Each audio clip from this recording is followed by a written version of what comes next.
Hello everyone, जय हिंद। सभी को जोहार। झारखंड पुलिस जो नई वैकेंसी आई है और उसमें बहुत सारी अनियमितताएं हैं और क्या क्या त्रुटियां हैं उस वैकेंसी में, वो इस वीडियो में मैं आपको बताने वाला हूं। लेकिन सबसे पहले मैं बता दूं कि 11 जनवरी को छात्रों के द्वारा यूट्यूब के जितने भी शिक्षक हैं उन सभी के द्वारा एक प्रोटेस्ट रखा गया है और ये राजभवन में जो है वो शांतिपूर्ण धरना के रूप में यहाँ पे होगा। और इसमें जो है जितने भी प्रभावित छात्र हैं जो झारखंड पुलिस की तैयारी कर रहे हैं उन सभी छात्रों से मेरा आग्रह रहेगा कि शांतिपूर्ण ढंग से एक हुंकार भरने की यहाँ ज़रूरत है, अपने मांग को मांगने की ज़रूरत है। क्योंकि बहुत सारी त्रुटियां हैं। ये वैकेंसी अगर आगे बढ़ भी जाती है तो ये वैकेंसी फिर से वापस हो जाएगी, कोर्ट के चक्कर में पड़ जाएगी। इससे बेहतर है कि आप पहले ही इसमें संशोधन करवा लें ताकि इसमें बाद में कोई दिक्कत ना हो। कौन सी त्रुटियां हैं ये आपको नहीं पता है तो मैं थोड़ा देर में ही आपको वीडियो में सारी चीज़ें बता देता हूँ। सबसे पहले यह है कि यहाँ पे आरक्षण का पालन जो है वो सही ढंग से नहीं किया गया है। सीटों की बंटवारा जो यहाँ पे किया गया था इसमें जो है आरक्षण का पालन नहीं किया गया है। दैट मीन्स मैं यहाँ बोलूँ कि जनरल का सीट 0 दे दिया गया है, तो कैटेगरी वाइज जो सीटों की डिवाइड किया गया है वहाँ पे कुछ सीटें दिया गया है, ठीक है। तो ये कहीं से भी जायज़ नहीं है। जनरल का सीट के अनुसार ही कैटेगरी वाइज सीटें डिवाइड होती है। यहाँ पे किस अनुसार जो निकाला गया है ये कहना मुश्किल है। पहली त्रुटि मुझे ये लगता है।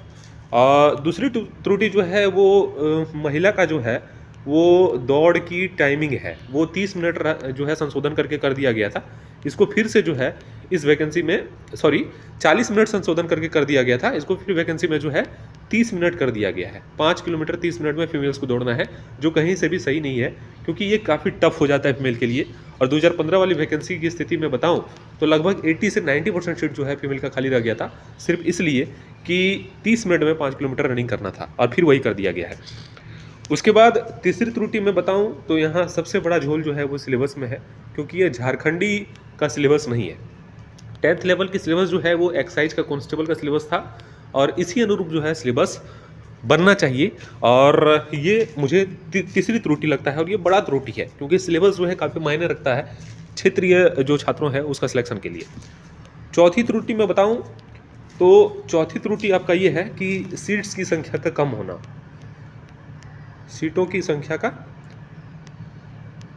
कम होना और बहुत ज़्यादा कम होना, क्योंकि यहाँ मेल कैंडिडेट्स का जो है वो सीट लगभग नहीं है। जिस तरह से मैं बताऊँ कि लगभग अधिकतर जिला में पहले तो 4 जिला का कोई सीट नहीं है, 4 जिलों में 0 सीट है। उसके बाद आपका 8 जिला ऐसे हैं जहाँ पे जनरल के सीट 0 है। तो ये काफ़ी बड़ी त्रुटि मुझे लगती है। और चौथा त्रुटि ये हो गया। पाँचवा त्रुटि मैं बताऊँ तो पाँचवा त्रुटि ये है कि कुछ भी बैकलॉग की सीट जो होती है, बैकलॉग की सीट जो है, बैकलॉग की सीट इसमें जो है सीटों की संख्या करीब करीब 2500 होनी थी। क्योंकि मुझे अच्छे ढंग से पता है कि 2015 की वैकेंसी में जिसकी लड़ाई छात्र सुप्रीम कोर्ट में लड़ रहे हैं उसमें करीब करीब 2500 प्लस सीट जो है वो खाली रख दिया गया था। तो बैकलॉग की सीट में करीब करीब 1125 सीट लगभग है, या 1100 प्लस सीट अभी जो न्यू वैकेंसी है इसमें आया हुआ है। ये कहीं से भी सही नहीं है और इसमें भी कुछ ना कुछ त्रुटि मुझे लग रहा है। तो आप लोगों को चाहिए इतनी भारी त्रुटि होने के बाद भी ये वैकेंसी कैसे बच सकती है ये सोचने की ज़रूरत है और आगे एक सही निर्णय लेते हुए आपके जो भी शिक्षक हैं जो आंदोलन में भाग ले रहे हैं, हो सके तो मैं भी किसी तरह इस माध्यम में इस आंदोलन में भाग लेने का प्रयास करूंगा। और आप सभी जितने भी छात्र तैयारी करने वाले हैं शांतिपूर्ण ढंग से आप लोग आंदोलन करेंगे, अपने मांग को रखेंगे। जिस तरह से भी हो इस वैकेंसी को सुधरवाना है, सीटों की संख्या को ऐड करवाना है, क्योंकि एक लंबा अंतराल के बाद वैकेंसी आया है। 8 साल में अगर रिटायर्स जो है वो पुलिसकर्मी का मैं संख्या देखूं तो ये भी करीब करीब 8000 पार जाएगा। और खाली पड़े पद जो शुरू से ही हैं, जिस तरह से मैंने आपको पहले ही बताया था 2017 में ही 18,000 जो है वो पुलिसकर्मी की बहाली का विज्ञापन प्रभात खबर और दैनिक जागरण में दिया जा रहा था। तो दैट मीन्स यहाँ सीटों की संख्या खाली है, लेकिन उसके बावजूद भी 8000 सीट करीब करीब 5000 सीट अभी तक निकाला गया है। 5000 भी नहीं है, उससे कम ही है।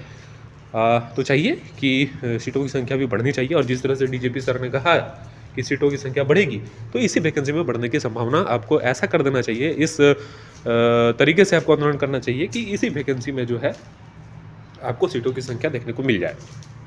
बाकी त्रुटियां मैंने आपको बता दिया और आप भी समझ गए होंगे कि ये जेन्युइन त्रुटि है, इसमें संशोधन होना काफ़ी ज़रूरी है। अगर ये संशोधन नहीं होता है तो ये कोर्ट के चक्कर में फंसना लाजमी है और ये फंसेगा ही। और उस स्थिति में जो है आपको फिर से कोर्ट के चक्कर का सामना करना पड़ जाएगा और ज्वाइनिंग लास्ट में नहीं होंगे आपको, क्योंकि जो गलतियाँ हो जाती है वहाँ पे वैकेंसी स्वतः रद्द हो जाएगा फिर। ठीक है, मेरी बातें आपको समझ गए होंगे। लेकिन मेन मुद्दा इस वीडियो बनाने का यही है कि आप लोग 11 जनवरी रांची चलो जो यहाँ आप लोग देख रहे होंगे, तो इसमें आप लोग ज़रूर शरीक होइए और एक आंदोलन को सही रूप देने का प्रयास आप लोग करेंगे, ऐसा भरोसा रखता हूँ। इस चैनल पर अगर न्यू है तो तुम लोग को सब्सक्राइब कर लीजिएगा, क्योंकि इस चैनल के माध्यम से झारखंड पुलिस की तैयारी करने वाले जितने भी छात्र हैं, डिफेंस लाइन की तैयारी करने वाले जितने भी छात्र हैं, उन सभी को एक मुकाम तक पहुँचाने का जिम्मेदारी ये चैनल लेगा।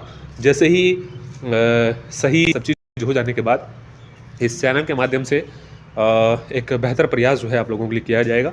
इसलिए इस चैनल पर बने रहिएगा, चैनल को सब्सक्राइब कर लीजिएगा, बेल आइकन को दबा लीजिएगा। आप सभी का शुक्रिया, धन्यवाद।